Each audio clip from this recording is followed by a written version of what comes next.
Guys, क्या आप भी अपनी कॉन्वर्सेशन को फ्लुएंट बनाना चाहते हो, नेटिव स्पीकर्स की तरह साउंड करना चाहते हो?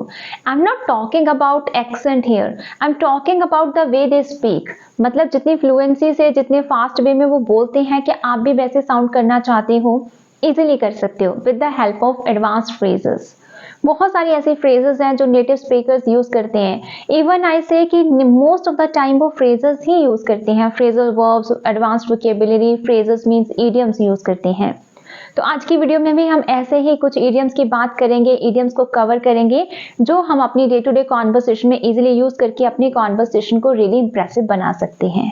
तो बात करते हैं हमारे आज के फर्स्ट इडियम की, that is catch red handed. Catch red handed ये एक स्ट्रक्चर है जिसका मतलब होता है रंगे हाथों पकड़ना। कैच रेड हैंडेड, किसी को रंगे हाथों पकड़ना। जैसे आप बोलते हो ना कई बार कि वो रंगे हाथ पकड़ा गया, तुम रंगे हाथ पकड़े जाओगे। ठीक है, ऐसा मत करो, नहीं तो कभी ना कभी तुम रंगे हाथ पकड़े जाओगे। तो वहां पे हम यूज करेंगे कैच समवन रेड हैंडेड, या फिर आप सिंपली भी बोल सकते हो कैच रेड हैंडेड। जैसे एग्जाम्पल देखें, तुम एक दिन रंगे हाथ पकड़े जाओगे, तो आप बोलोगे you will get caught red handed someday. You will get caught red handed someday, या फिर समडे और दी अदर भी बोल सकते हो। You will get caught red handed someday or the other. वो रंगे हाथ पकड़ा गया, he got caught red handed. He got caught red handed. Next जो हमारी आज की सेकेंड फ्रेज है, that is bite the bullet. Bite the bullet, इसका मतलब होता है to force your self to do something unpleasant और डिफिकल्ट। ऐसा कोई काम करने के लिए अपने आप को फोर्स करना, अपने आप को मनाना जो आपके लिए डिफिकल्ट है और अनप्लेजेंट है। जैसे एग्जाम्पल देखें, I think you are gonna bite the bullet by accepting his offer, this work is not your cup of tea. मुझे लगता है कि ये काम तुम्हारे बस की बात नहीं है, तुम्हारे टाइप का नहीं है। तुम ये अपने हाथों में लेकर काम, उसका जो ऑफर एक्सेप्ट करके, ठीक है, अपने आप को प्रॉब्लम में डाल रहे हो, अपने आप को फोर्स कर रहे हो ये अनप्लेजेंट और डिफिकल्ट काम करने के लिए। I think you are gonna bite the bullet by accepting his offer, this work is not your cup of tea. Next is on the fence. On the fence, आप इसको सिट ऑन द फेंस भी बोल सकते हो। On the fence होता है confusion में होना। लाइक जब आपको समझ नहीं आ रहा कि क्या करें, आप कंफ्यूजन में हो, तो वहां पे हम यूज करते हैं ऑन द फेंस।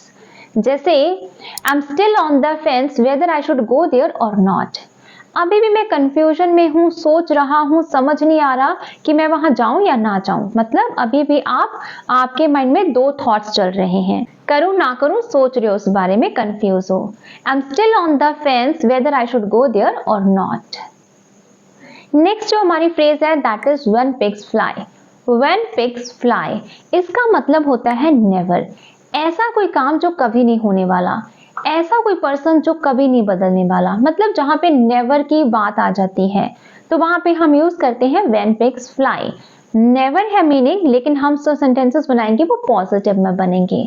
जैसे अगर मैं कहूं कि वो कभी नहीं सुधरेगा, तो आप क्या बोलोगे, he will change when pigs fly. He will change when pigs fly. When pigs fly मतलब जब pigs उड़ेंगे तब वो सुधरेगा, और pigs उड़ने वाले हैं नहीं, they don't have wings, तो वो होने वाला नहीं है, तो मतलब वो कभी सुधरने वाला नहीं है। तो कभी नहीं, never की सेंस आ गई। He will change when pigs fly मतलब वो कभी नहीं सुधरेगा, तब सुधरेगा जब pigs fly करेंगे, and that is not possible, that is out of the question। जैसे वो टाइम पर कभी नहीं आएगा या कभी नहीं पहुंचेगा, तो आप क्या बोलोगे, He will reach on time when pigs fly. He will reach on time when pigs fly मतलब कभी नहीं होगा ये काम, कभी नहीं पहुंचेगा। Next is burn the midnight oil. Burn the midnight oil. इसका मतलब होता है बहुत ज्यादा मेहनत करना, हार्ड वर्क करना किसी गोल को अचीव करने के लिए। जैसे आप बोलते हो ना, burn the midnight oil, कि he burned the midnight oil to achieve his goal. उसने अपने गोल को अचीव करने के लिए बहुत मेहनत की। He burnt the midnight oil। या बोल सकते हो कि I have burnt the midnight oil to get this job। इस जॉब को पाने के लिए मैंने बहुत मेहनत की है, जी तोड़ कर मेहनत की है, ठीक है, दिन रात मेहनत की है। burnt the midnight oil।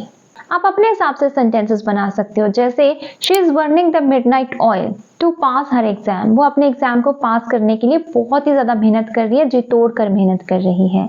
She is burning the midnight oil to pass her exam।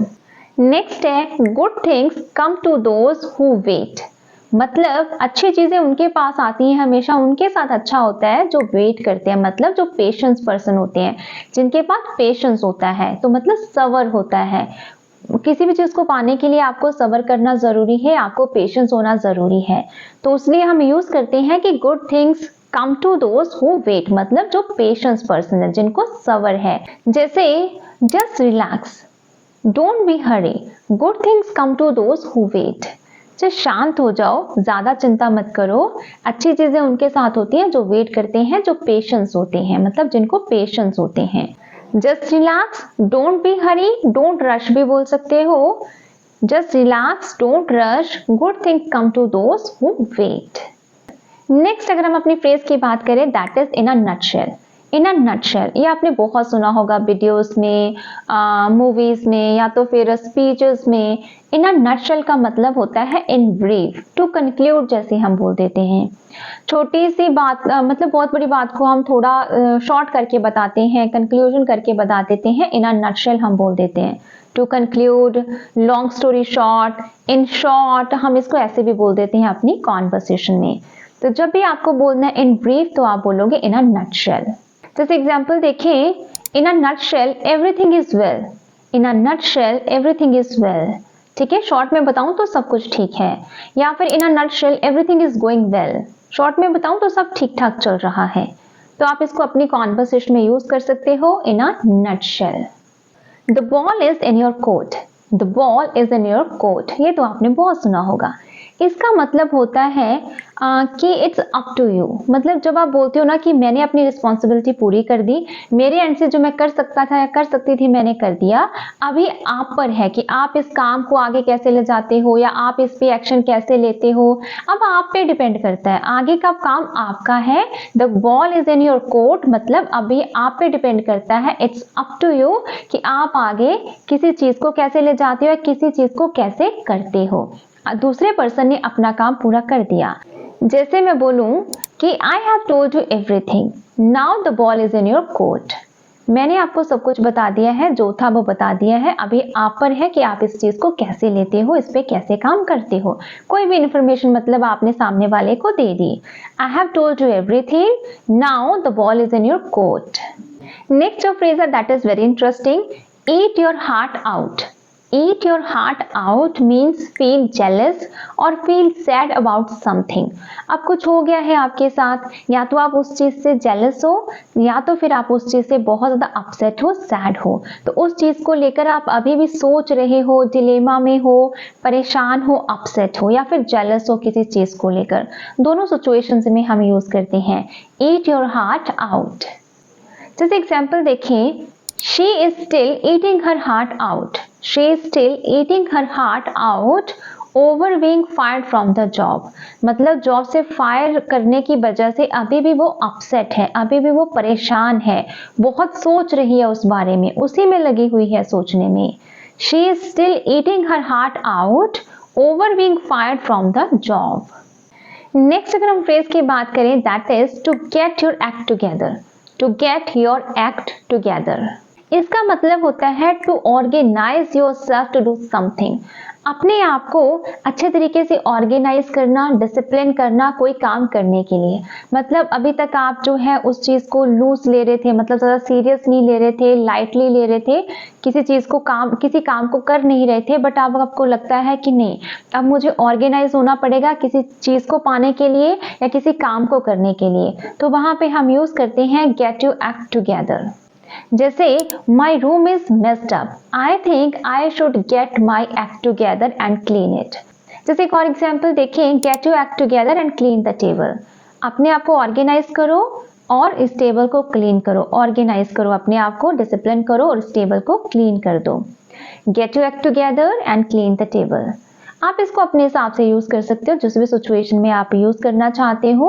आपकी सिचुएशन क्या है, आप कैसा सेंटेंस बोलना चाहते हो। तो जब भी आपको बोलना है किसी काम को करने के लिए अपने आप को ऑर्गेनाइज करना, तो आप यूज करोगे to get your act together. Next जो हमारा आज का लास्ट फ्रेज है that is go the extra mile. Go the extra mile, इसका मतलब भी होता है बहुत ही ज्यादा हार्ड वर्क करना, मेहनत करना, बहुत आगे तक चले जाना किसी चीज को पाने के लिए या किसी काम को करने के लिए। Go the extra mile, it's like one the midnight oil जो हमने पहले किया। दिस इज सिमिलर, सब्स्टिट्यूट है उसका, आप इसको यूज कर सकते हो। She went the extra mile to pass her exam.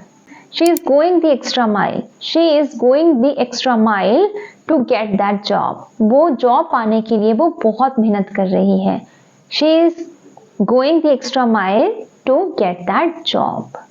So guys, देखा आपने कितनी इंटरेस्टिंग और अमेजिंग फ्रेजेस हैं। अगर आप इनको यूज करना शुरू कर दो तो आप चेंज देख सकते हो, आपको भी अपनी कॉन्वर्सेशन बहुत ज़्यादा इंप्रेसिव लगेगी, क्योंकि जब हम इन फ्रेजेस को यूज़ करके बोलते हैं ना तो बहुत ही ज़्यादा अच्छा लगता है और बहुत ही ज़्यादा फास्ट और फ्लुएंट साउंड करता है।